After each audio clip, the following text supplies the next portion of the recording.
ધોરણ 11 સાયન્સમાં તેની અંગ્રેજીની જે એકમ કસોટી લેવાની છે એની પ્રશ્ન બેંક તમારે આ પ્રમાણે છે અને આ પ્રમાણે તૈયાર કરજો એટલે 25 માર્ક્સ આપણે સારામાં સારી રીતે મેળવી શકીએ.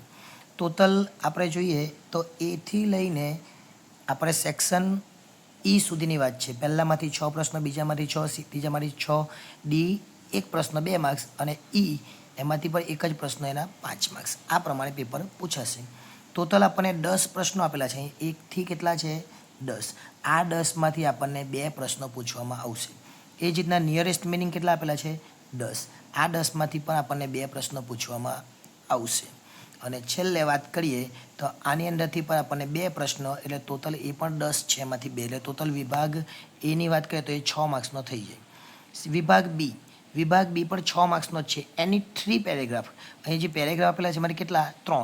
1, 2, 3, 4, 5, 6, 7. 7માંથી 3 પેરેગ્રાફ કોઈ પણ પૂછે, કોઈ પણ સ્કૂલ હોય એમાંથી 3 જ આવશે. ત્યાર પછી એની 2 પેરેગ્રાફ, અહીંયા 2 પેરેગ્રાફ આપવામાં આવશે. 1, 2, 3, 4, 5, 6, 7, 8. 8માંથી કોઈ પણ 2 પેરેગ્રાફ પૂછાશે. 19 નંબરનો પ્રશ્ન આ 5માંથી કોઈ પણ એક પૂછાય. આ જે સ્ટાર્ટ લાઈક ધીસ લખેલું છે 5માંથી કોઈ પણ એક. અને ઈ એટલે ઈની અંદર આ જે 6 આપેલા છે એમાંથી કોઈ પણ એક, એને 5 માર્ક્સ રહેશે. એટલે આખું પેપર આ પ્રમાણે જ તૈયાર કરજો. આનાથી બહાર એક પણ પ્રશ્ન આવે નહીં. આભાર.